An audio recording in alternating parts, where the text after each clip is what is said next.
Big Bang, la gran explosión.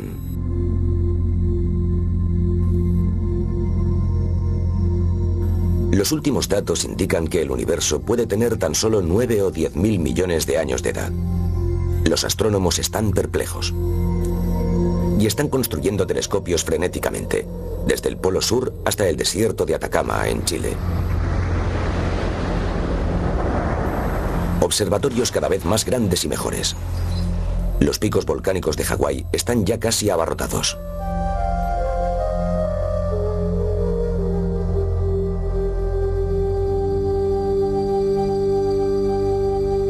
El auge de los telescopios llega justo a tiempo, porque hay un gran enigma. Los científicos estaban de acuerdo en que el universo tenía cerca de 15.000 millones de años de edad. En 1994, nuevas observaciones eliminaron de un plumazo unos 5.000 millones de años. Pero ¿cómo puede ser eso posible cuando se han observado estrellas mucho más viejas? No es la primera vez que nuestras nociones del universo han sido conmocionadas.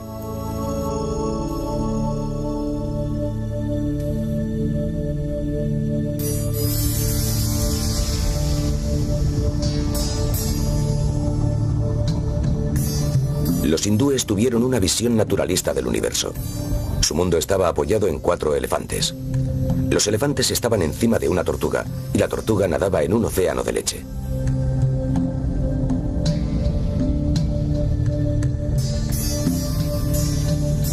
Y rodeándolo todo, una serpiente gigante.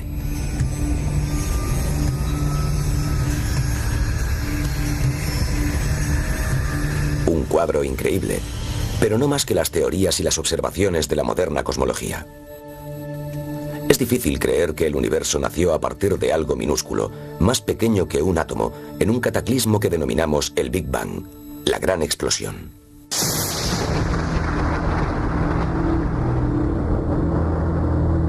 Una abrasadora explosión de energía que a medida que se iba enfriando se convertía en materia. ¿Es así como sucedió? Las partículas subatómicas se fueron agregando por acción de la gravedad.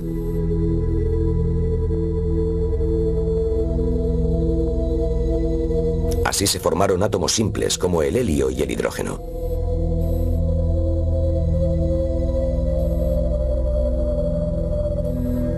Bolas de hidrógeno cada vez más grandes y calientes al ir aumentando su masa y gravedad. Era el nacimiento de estrellas. Millones de estrellas en cúmulos estelares.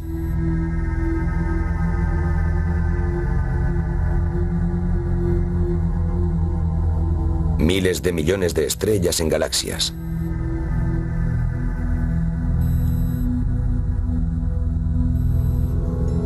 Nuestra propia galaxia, la Vía Láctea, contiene unos 200.000 millones de estrellas. Una de ellas es nuestro Sol. Una estrella nace a partir de una bola del gas que se va comprimiendo más y más con el aumento de la gravedad. Las temperaturas crecen enormemente. Se enciende la chispa de la fusión nuclear y la estrella comienza a brillar. En una continua reacción nuclear, la estrella convierte hidrógeno en helio. Lo único que evita que la estrella estalle en el espacio es la fuerza gravitatoria que se le opone. Pero cuando el hidrógeno se acaba, la estrella comienza a crecer.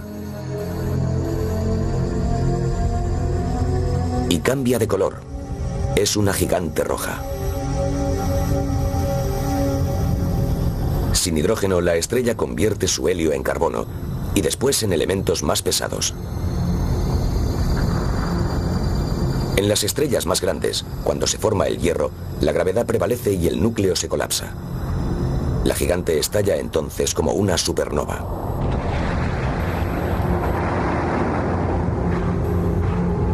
Ricos en elementos pesados, los restos se esparcen a través de la galaxia. Esa materia, un día, ayudará a formar nuevas estrellas.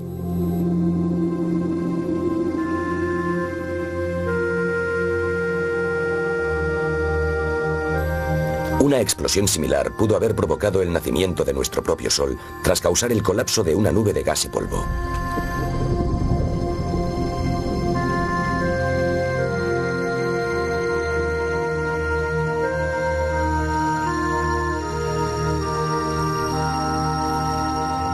Hace más de 5.000 millones de años, la nebulosa que se condensó contenía ya los ingredientes que formarían el Sol, los planetas y a nosotros. Al colapsar la nube por acción de la gravedad, creció la presión y el centro se calentó más y más. A una temperatura crítica, las reacciones nucleares se dispararon y el incipiente Sol se transformó en una estrella. Nuestro Sol es demasiado pequeño para fabricar los elementos más pesados, así que el hierro que fluye en nuestra sangre ha debido ser importado de los restos de una supernova. Hoy el Sol tiene una edad mediana, pero dentro de unos 5.000 millones de años, cuando el hidrógeno se haya consumido, nuestra estrella se extinguirá. Pero primero se expandirá, haciéndose más y más roja y mucho más grande. Los planetas Mercurio y Venus serán destruidos. Los océanos terrestres servirán. Como una gigante roja, el Sol derretirá el hielo en el lejano Titán. La vida podría surgir entonces en este satélite de Saturno. Pero esta etapa del Sol será breve. Con su combustible agotado, nuestra estrella se irá contrayendo lentamente. Nuestra estrella finalmente será un cadáver, una enana blanca no más grande que la Tierra. Su sudario, una nube de restos solares, una nebulosa planetaria.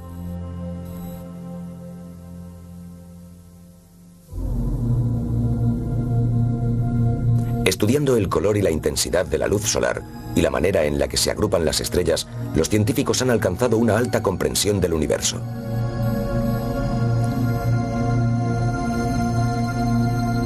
Estas son las estrellas de Omega Centauri. Forman un cúmulo globular, uno de tantos que se encuentran próximos a la estructura principal de la Vía Láctea.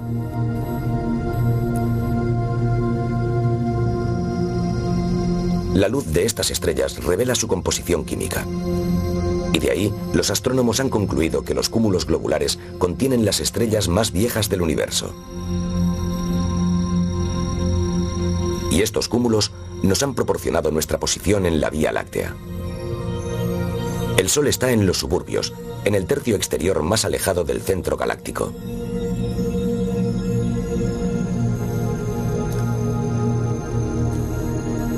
Vemos aquí una galaxia similar a la nuestra, un gran disco de estrellas visto de perfil.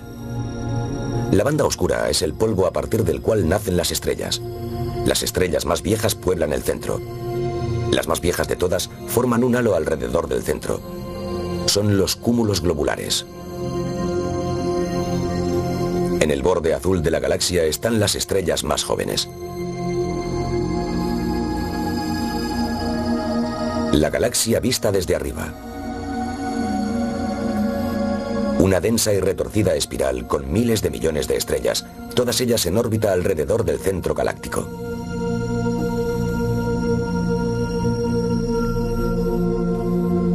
El movimiento de los diferentes objetos en el espacio produce colores. Se llama efecto Doppler. Aplicado a una galaxia, las estrellas que se mueven hacia nosotros parecen azuladas, debido a que se comprime su luz. Las estrellas que se alejan se muestran rojizas, dado que su luz parece estirarse. Fue el efecto Doppler lo que dio a los astrónomos la pista de que las galaxias rotan. En nuestro caso, el Sol tarda 250 millones de años en dar una vuelta completa alrededor del centro galáctico.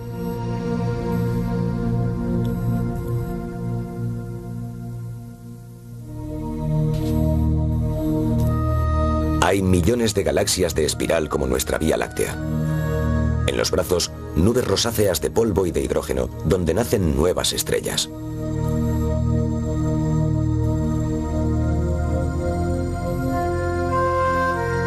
Pero no todas las galaxias de espiral están tan retorcidas. Esta es una espiral barrada. El centro es muy diferente. Se están acumulando pruebas que sugieren que nuestra propia galaxia es una espiral barrada.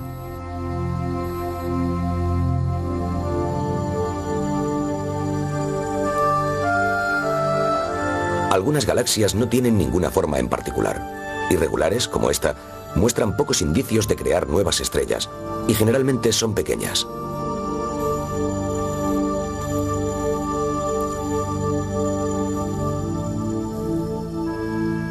Las más grandes de todas son las galaxias elípticas. Algunas tienen forma de pelota de rugby, otras como una pelota de fútbol. Crecen devorando otras galaxias más pequeñas que pasaron demasiado cerca.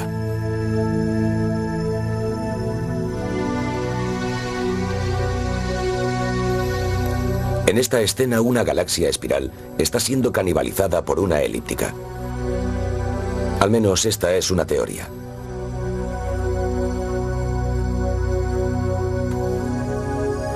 La discusión se centra en Centaurus A. Algunos dicen que es una sola galaxia rodeada por una oscura banda de materia. Otros dicen que se trata de dos galaxias en interacción. Un ordenador simula una de las versiones. Las estrellas y las nubes de las dos galaxias se combinan para formar una sola entidad.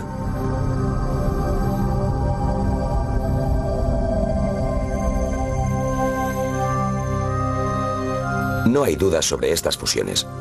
Estas son las galaxias de Antena, unidas como gemelos siameses.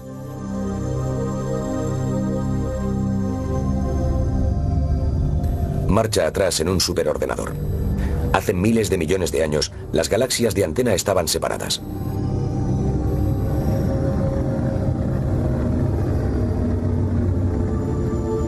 Nadie sabe cuál fue, pero una de estas pequeñas galaxias pasó limpiamente a través de una galaxia más grande, una de tipo espiral. Como una piedra en un estanque, se extendió una onda de formaciones estelares. La galaxia grande recibe el adecuado nombre de cartwheel, rueda de carro en español. Los grandes ordenadores incrementan la capacidad de los telescopios para estudiar galaxias.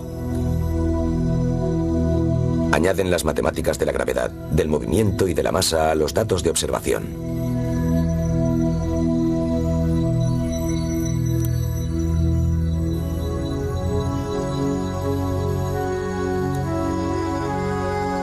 Los cálculos muestran que nuestra propia galaxia pudo haberse enredado con otras. Hoy la Vía Láctea parece algo así. Una galaxia tranquila que no se mete con nadie. Pero en los cielos nocturnos del hemisferio sur, y visibles a simple vista, hay dos galaxias vecinas. Son conocidas como las nubes de Magallanes. Se desplazan desde abajo a la izquierda hacia el centro de la imagen.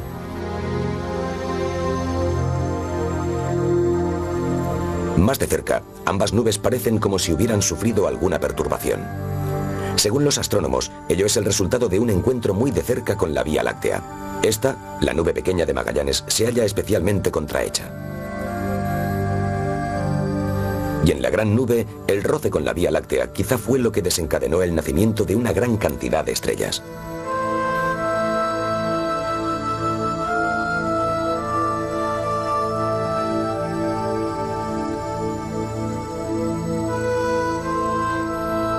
Las nubes de Magallanes son mucho más pequeñas que nuestra galaxia.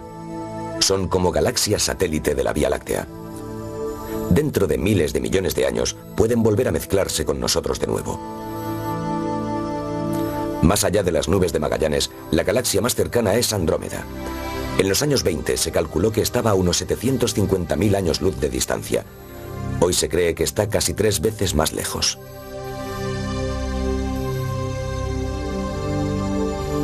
Es una muestra del margen de error en nuestra medición del cosmos. Pero como en estas imágenes del telescopio espacial Hubble, cada vez lo vemos todo con mayor claridad. Andrómeda se ha tragado en su historia al menos a otra galaxia.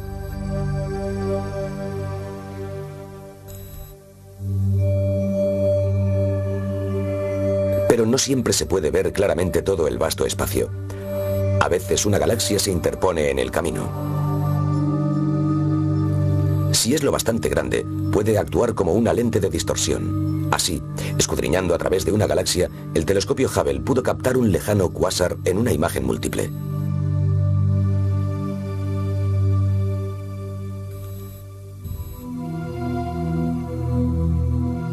Desde que la técnica fue descubierta en 1912, las estrellas cuyo brillo varía en ciclos regulares han resultado un excelente método para medir distancias en el cosmos. Estas estrellas se llaman cefeidas. El período de pulsación de una cefeida indica su verdadero brillo, su luminosidad. Midiendo lo que tarda en variar su brillo, los astrónomos fijan su luminosidad. Cuanto más lejana se halla una cefeida, más tenue aparece. La diferencia entre el brillo verdadero y el aparente de la cefeida revela su distancia a nosotros.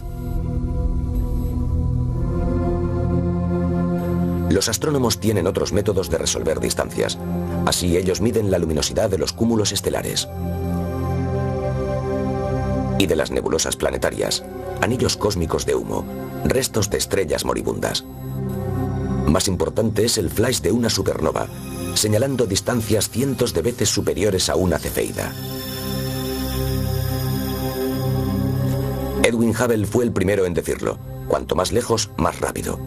Cuanto más lejana se halla una galaxia, más rápidamente se aleja de nosotros, y más roja aparece su luz al desplazarse hacia este color sus longitudes de onda. Hubble es el astrónomo estadounidense que en 1929 descubrió que el universo se estaba expandiendo. Una gran prueba de que las cosas empezaron con una gran explosión, un Big Bang, y desde entonces han permanecido en movimiento. Los cuásares son los objetos más distantes que vemos en el universo. Su luz tiene el mayor desplazamiento al rojo. Son concentraciones intensas de energía, tan brillantes que son visibles a distancias enormes. Los cuásares puede que estén en el centro de galaxias remotas. En sus corazones, gigantescos agujeros negros emiten chorros de energía mientras devoran estrellas.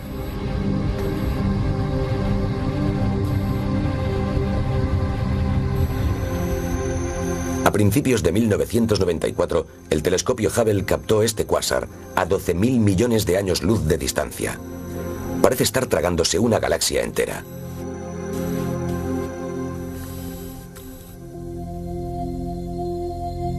Un poco después, en el mismo año, el telescopio Hubble le echó una ojeada a M100, una galaxia espiral.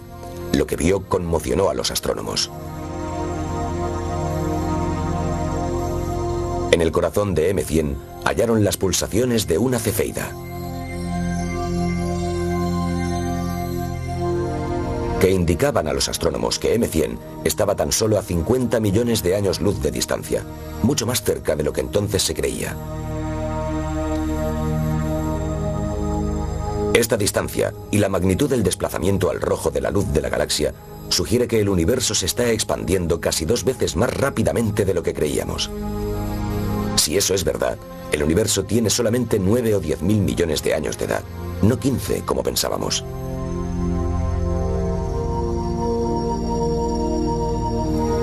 El movimiento de M100 a través del espacio está siendo acelerado posiblemente por galaxias próximas. Solo la observación de otras cefeidas en galaxias aún más distantes ayudará a los astrónomos a solucionar el rompecabezas. ¿Y por qué decimos un rompecabezas? Porque la química de las estrellas más viejas y la de los cúmulos globulares fija su edad entre 13 y 15.000 millones de años.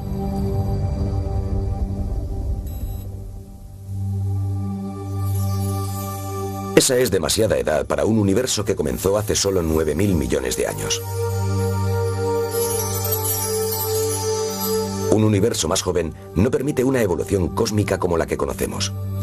No da el tiempo suficiente a las ancianas superestrellas para completar sus ciclos vitales y para ayudar a producir estrellas más jóvenes como el Sol.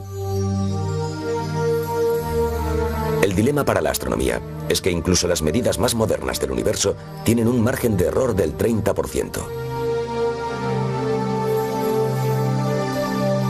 Para resolver la edad del universo, los observadores deben estimar la distancia a la mayor cantidad de galaxias que sea posible y por tantos medios como sea posible. Deben construir una imagen tridimensional del universo.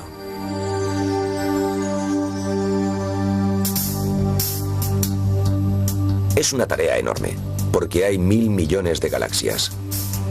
Aquí, en el telescopio Smith, en Australia, los científicos han acelerado la tarea, trabajando a partir de una fotografía original de una región distante del cosmos y colocando detectores ópticos en una plantilla.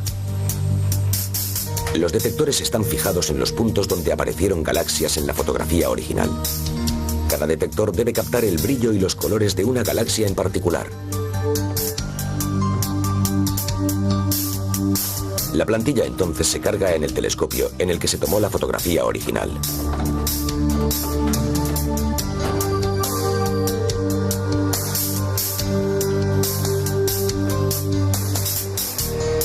El telescopio está dirigido exactamente al sector del cielo que fue fotografiado.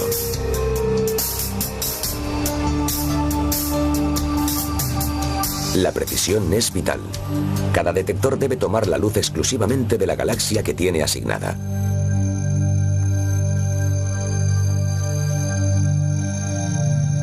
La luz de centenares de galaxias se muestrea en una sola exposición. Antes eso suponía meses de trabajo. La distancia y el desplazamiento al rojo de cada galaxia se procesa en un ordenador que nos muestra un segmento del universo, una rebanada del tiempo y del espacio, una pieza del rompecabezas cósmico.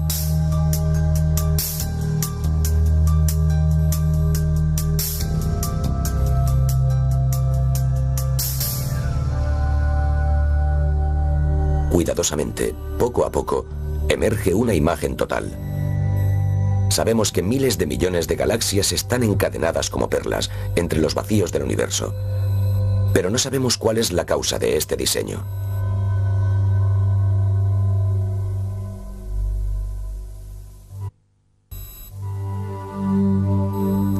En breve, telescopios aún más sofisticados observarán con detenimiento más lejos en el espacio y más atrás en el tiempo, como el que se está construyendo en Chile. Será el más grande del mundo. 4 instrumentos ópticos cuya visión combinada del cosmos será de más de 15 metros de ancho.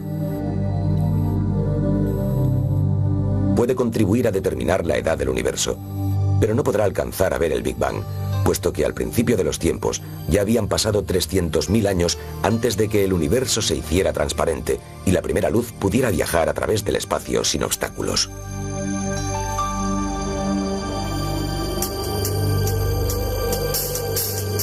Pero hay otros medios de detectar el amanecer del universo.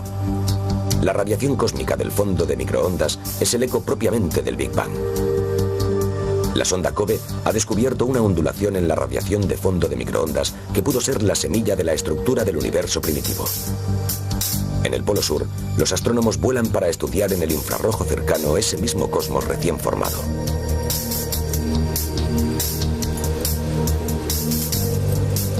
Este es un telescopio infrarrojo. Trabaja maravillosamente aquí, porque la atmósfera es clara y seca. El vapor de agua absorbe el infrarrojo. En el Polo Sur, la humedad está congelada permanentemente. Desde esta localización, los observadores recogen datos del espacio en el infrarrojo. Pruebas esperan de los indicios primigenios de la estructura cósmica tras el Big Bang.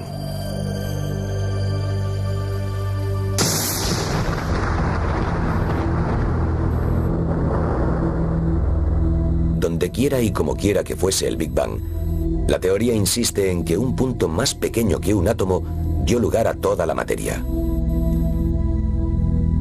De esa materia creció toda la abundancia de estrellas que conocemos. Estrellas que brillaron y estallaron. Estrellas que sembraron el universo con los elementos de la vida. Estrellas que se agruparon en galaxias. Estrellas que dieron a luz a los planetas, en uno de los cuales se desarrollaron criaturas que todavía se esfuerzan en descubrir cómo comenzó todo.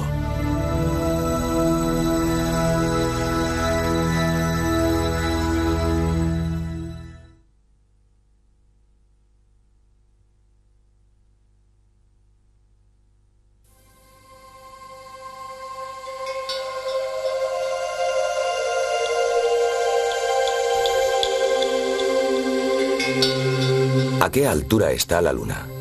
¿A qué distancia se encuentran las estrellas? En todo el mundo, los astrónomos siguen tratando de dar respuesta a estas viejas preguntas. Realistas y sensatos, los científicos entienden lo insignificante que es nuestro planeta en el esquema cosmológico.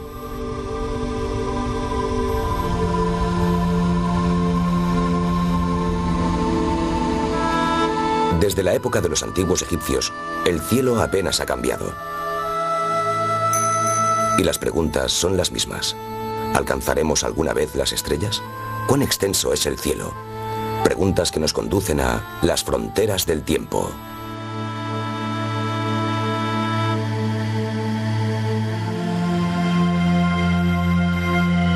En nuestra búsqueda de un sistema para medir el universo, la Luna es nuestra primera parada.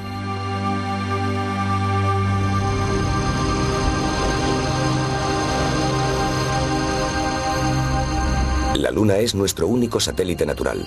Está a poco más de 380.000 kilómetros de distancia y la luz que refleja tarda solo algo más de un segundo en llegar hasta nosotros.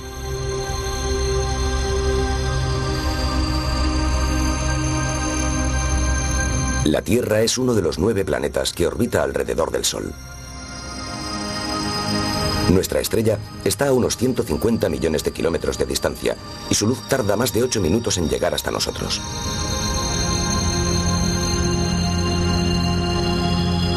Desde los planetas exteriores, el Sol es apenas una estrella brillante.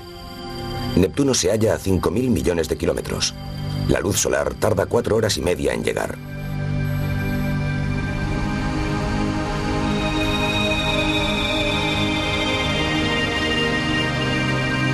Más allá de los planetas están las estrellas. Todas parecen iguales a simple vista, como si solo tuvieran 2 dimensiones. Ahora, gracias a la astronomía, sabemos mucho sobre su naturaleza y sobre la distancia a la que se encuentran.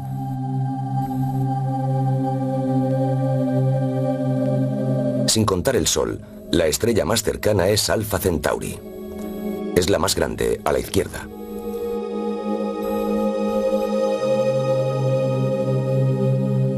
Alpha Centauri está a 40 billones de kilómetros de la Tierra.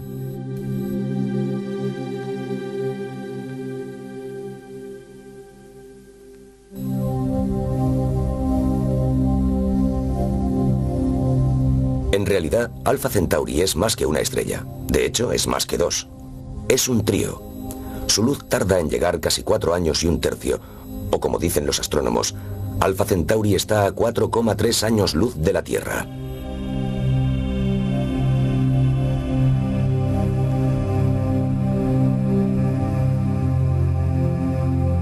Desde aquí, a esta distancia, el Sol es un punto, una modesta estrella visible a simple vista.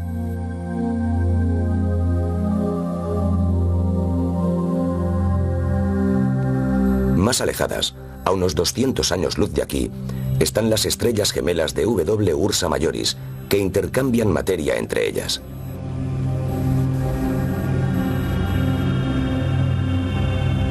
Más lejos, llegamos a la constelación de Orión. Desde la Tierra, sus estrellas parecen estar cerca entre ellas, en un plano de 2 dimensiones. Aquí nos damos cuenta de la existencia de una tercera dimensión, la profundidad, que hace que estén a diferentes distancias.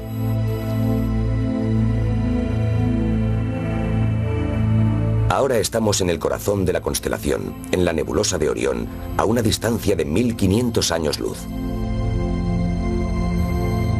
Es una gran nube de polvo e hidrógeno, una incubadora donde están naciendo nuevas estrellas.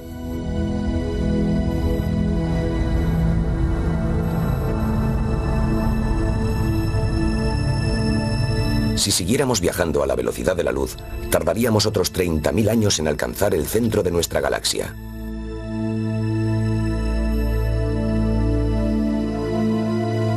En vez de eso, la abandonamos.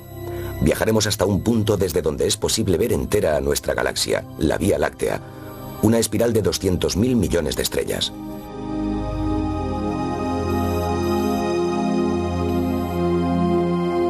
Pero es solo una más en el grupo local de galaxias.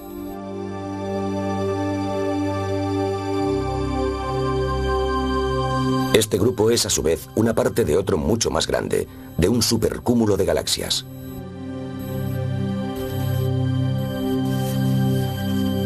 Los supercúmulos forman redes que cruzan el universo, dejando en medio espacios aparentemente vacíos de galaxias.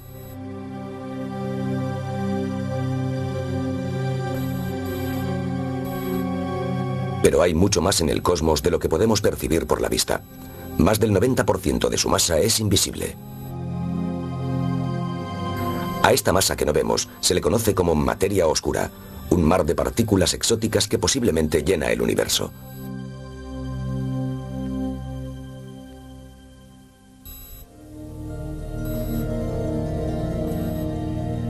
La Vía Láctea es grande.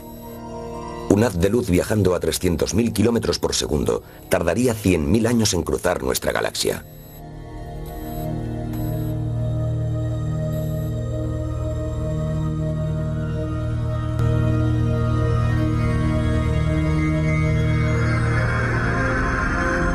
A la misma velocidad, un viaje a través de nuestro sistema solar sería solo una cuestión de horas.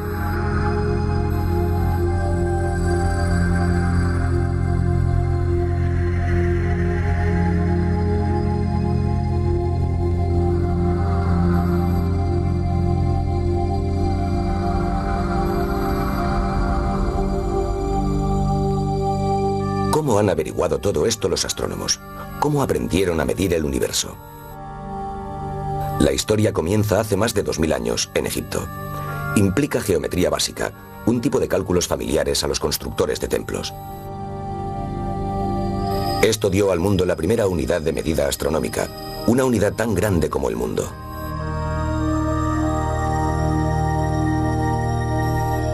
Aquí vemos el reflejo del sol iluminando directamente el fondo de un pozo en la actual Asuán. A 800 kilómetros al norte, en Alejandría, una columna proyecta una sombra. Es mediodía en ambos lugares. ¿Por qué esa diferencia? Eratóstenes, director de la Biblioteca de Alejandría, se percató de que era debido a la curvatura de la Tierra. Cuando el sol estaba justamente en el cénit en Asuán, formaba un pequeño ángulo en Alejandría. Eso causaba la sombra. La diferencia angular era de una 50ª parte de un círculo, así que la distancia entre Asuán y Alejandría debía también ser una pequeña parte de algo, una 50ª parte de la circunferencia de la Tierra. Eso es geometría. Y ese fue el razonamiento de Eratóstenes, y estuvo en lo cierto. La circunferencia de la Tierra mide aproximadamente 40.000 kilómetros. 200 años antes de Cristo ya se sabía que la Tierra era una esfera en el espacio. Saber cuál era su posición era un tema más complejo.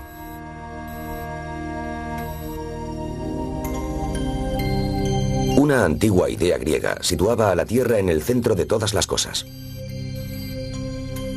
Alrededor de ella, fijas en una serie de esferas de cristal, orbitaban la Luna, el Sol, los planetas y las estrellas.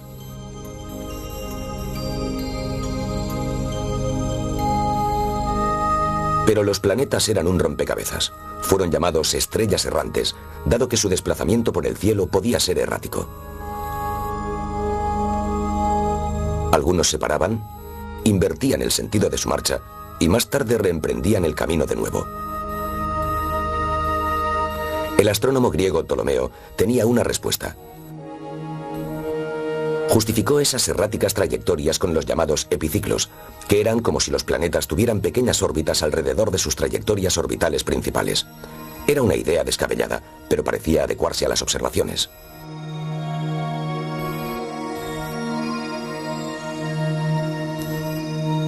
Parecía funcionar con planetas como Venus y Mercurio, que cruzan raudos el cielo en el crepúsculo.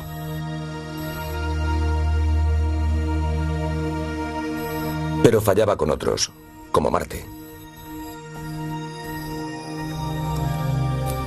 Durante 1400 años no hubo progresos claros, pero en el siglo XVI, un danés de aguda visión llamado Tycho Brahe tuvo la mitad de una buena idea. Pese a seguir suponiendo que el Sol giraba alrededor de la Tierra, intuyó que todos los planetas circundaban al Sol. El paso de un cometa dio un empuje a su teoría. Observando el gran cometa de 1577, Brahe calculó que en una noche se movía menos que la Luna con relación al fondo de estrellas, lo que implicaba que estaba situado entre los planetas, más lejos que nuestro satélite, haciendo añicos con ello la teoría de las esferas de cristal.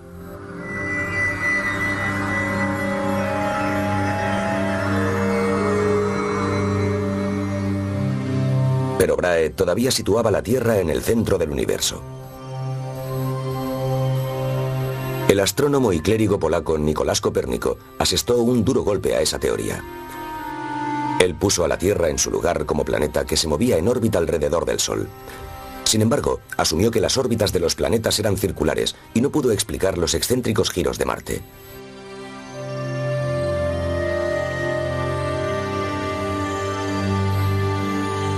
Un matemático alemán, Johannes Kepler, sí pudo.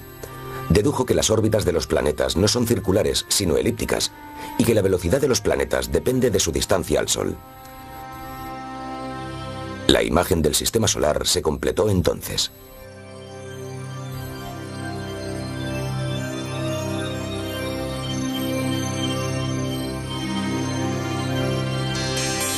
Más tarde entró en escena el científico inglés Isaac Newton, quien amplió el conocimiento sobre las órbitas con su famosa teoría de la gravedad.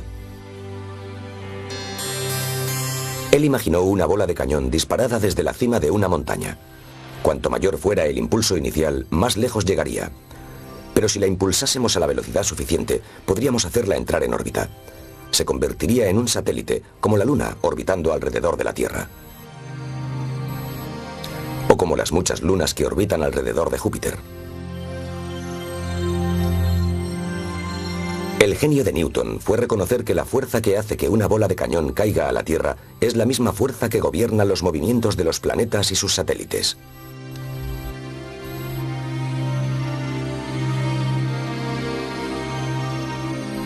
Es la fuerza que dicta la velocidad de las órbitas. En el sistema solar, cuanto más cerca está un planeta del Sol, más rápidamente se mueve para permanecer en órbita.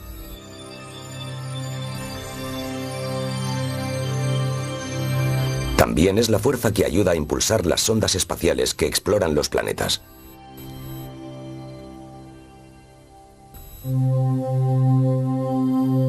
Como vemos, en el amanecer de la astronomía moderna había un mapa del sistema solar, pero era un mapa sin escala. El punto es Venus, cruzando por delante del Sol. Este hecho, que se llama tránsito, sucede cuando Venus pasa exactamente entre el Sol y nosotros. Visto desde dos lugares distintos en la Tierra, Venus traza dos trayectorias diferentes por delante del Sol. Esa diferencia es una de las claves para determinar distancias. Simples cálculos trigonométricos proporcionaron a los astrónomos una escala para el sistema solar.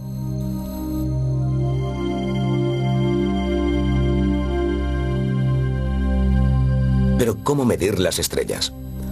Al orbitar la Tierra al Sol, podríamos esperar que las estrellas más cercanas se desplazaran de lado a lado al cambiar nuestra perspectiva del cosmos.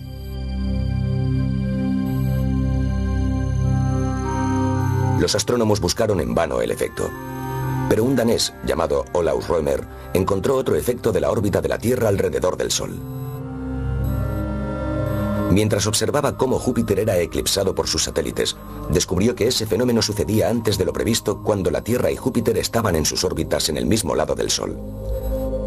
Los eclipses, sin embargo, se retrasaban cuando la Tierra y Júpiter estaban en lados opuestos. La razón era el tiempo que tardaba la luz en recorrer la distancia de Júpiter hasta la Tierra. Así Rømer demostró que la velocidad de la luz era mensurable, no infinita.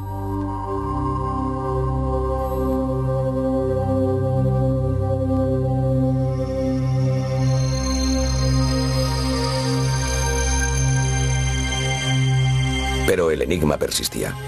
¿Cómo medir la distancia a las estrellas?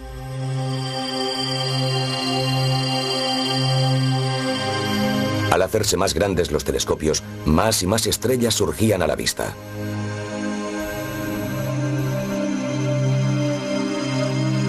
En el siglo XVIII, con un gran telescopio que él mismo construyó, el astrónomo inglés William Herschel comenzó a cartografiar el cielo. Cuidadosamente se dedicó a contar las estrellas. Había millares.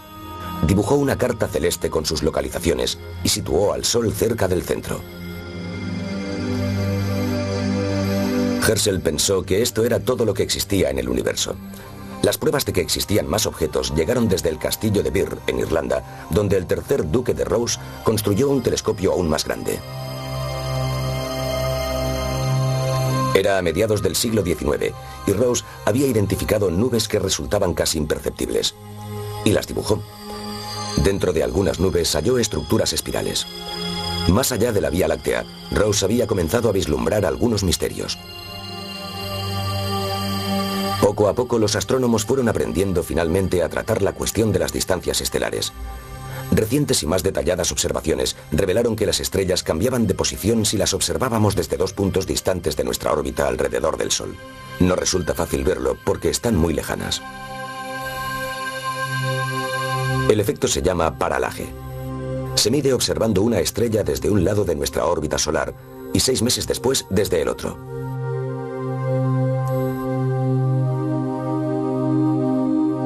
La diferencia de posiciones de la estrella depende de su distancia a nosotros. Cuanto más cercana esté, más se desplaza. Los astrónomos descubrieron que las estrellas están increíblemente lejos, a muchos años luz de distancia. La astronomía progresaba rápidamente. Los científicos hicieron pasar la luz de las estrellas a través de prismas. De esta manera obtuvieron mucha información de ellas a partir del arco iris de su espectro. La técnica todavía se utiliza hoy. Como una huella digital, cada estrella tiene un espectro único. Analizado con un espectroscopio, revela entre otras cosas su composición, temperatura y tamaño.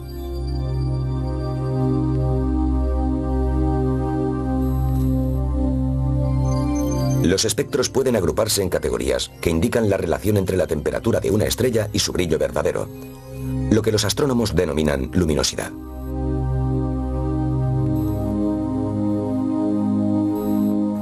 Una estrella amarilla, como nuestro Sol, tiene un grado de luminosidad de 1. Estrellas más luminosas que brillan de color azul tienen un grado 10. O 100. O incluso 1000. Si se conoce la temperatura y la luminosidad, entonces es posible resolver la distancia de una estrella. Por ejemplo, si sabemos a partir de su espectro que la gran estrella a la izquierda es cientos de veces más luminosa que la estrella de la derecha, entonces, ¿por qué brillan ambas con la misma intensidad? La respuesta es que la luz disminuye con el cuadrado de la distancia. Así pues, en realidad, la estrella grande está 10 veces más lejos de nosotros que la pequeña.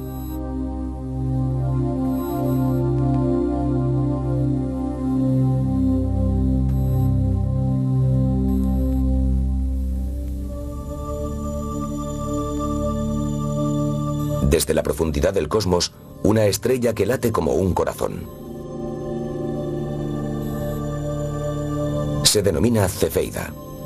Los astrónomos pueden deducir su distancia a partir de su pulsación. Las cefeidas son los faros celestes que ayudan a medir algunos de los objetos más distantes del cielo.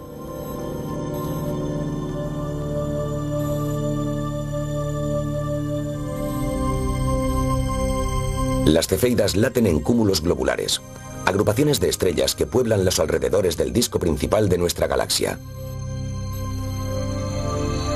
Midiendo el pulso de una cefeida, puede conocerse la distancia al cúmulo. Los cúmulos globulares están demasiado alejados para ser medidos con el método de paralaje.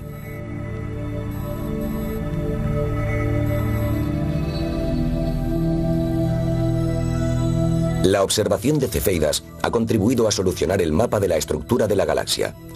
El Sol no está en el centro, sino a 2/3 partes de la distancia entre el centro y el borde de la galaxia. Por fin el Sol era destronado del todo de su lugar en el centro del universo. Pero aún quedaba otra sorpresa.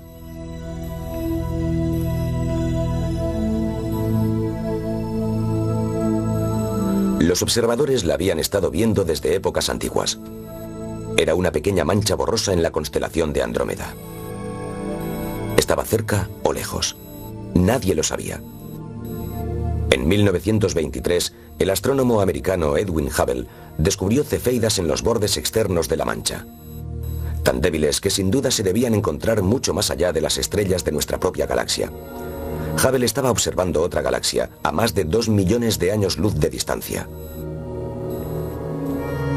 Mientras Hubble escudriñaba las profundidades del espacio, encontró más y más galaxias de distintas formas y tamaños.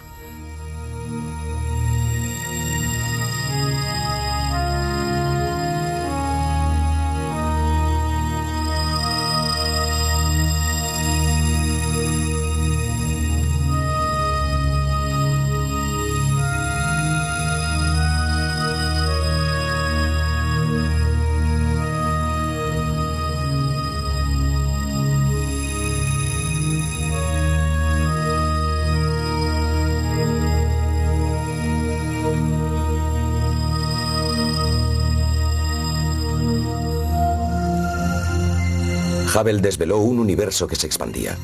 Las galaxias se alejaban en todas direcciones. Cuanto más lejanas, más rápidamente se desplazaban.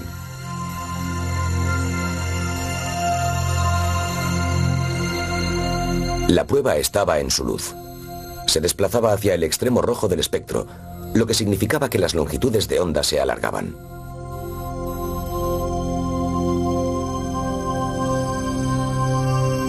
Y esto sucedía porque el espacio entre las galaxias también se alargaba.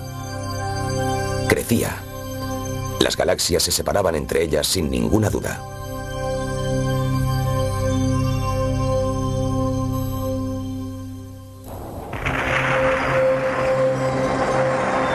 Edwin Hubble había tropezado con una pista sobre el origen del universo, el Big Bang, la gran explosión.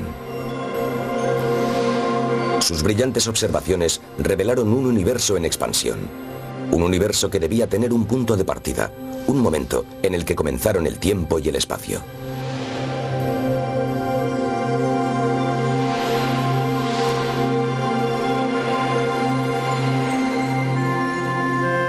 Hoy, en los nuevos templos de la astronomía, la búsqueda de los límites del universo continúa. Pero nuestros instrumentos son aún muy toscos. Las observaciones llevadas a cabo con los telescopios ópticos de mayor alcance del mundo tienen un margen de error próximo al 30%. Necesitamos dispositivos más perfeccionados. Como el satélite Hiparco. Libre de la distorsión atmosférica, examinó las estrellas más cercanas, midiendo distancias como nunca antes se había logrado. Otro instrumento es el telescopio espacial Hubble, que continúa el trabajo del mismo Edwin Hubble. En 1994 estudió las cefeidas de una galaxia demasiado distante para los telescopios terrestres. Sus observaciones produjeron un inesperado vuelco a la astronomía. Las cefeidas fijaron la distancia de la galaxia en 50 millones de años luz. Esa distancia, combinada con el desplazamiento al rojo de su luz, indicaba a los astrónomos que el universo tenía solo 9 o 10 mil millones de años de edad. Si el universo era tan joven, ¿cómo es posible que se conozcan estrellas mucho más viejas? ¿Será que las cefeidas envían señales falsas?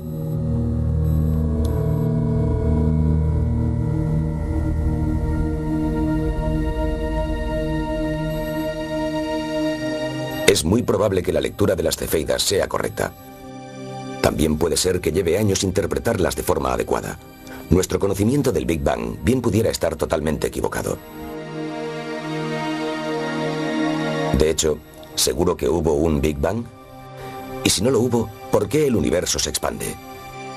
Estas son las preguntas a las que se enfrentan los científicos mientras avanzan lentamente hacia las fronteras del tiempo.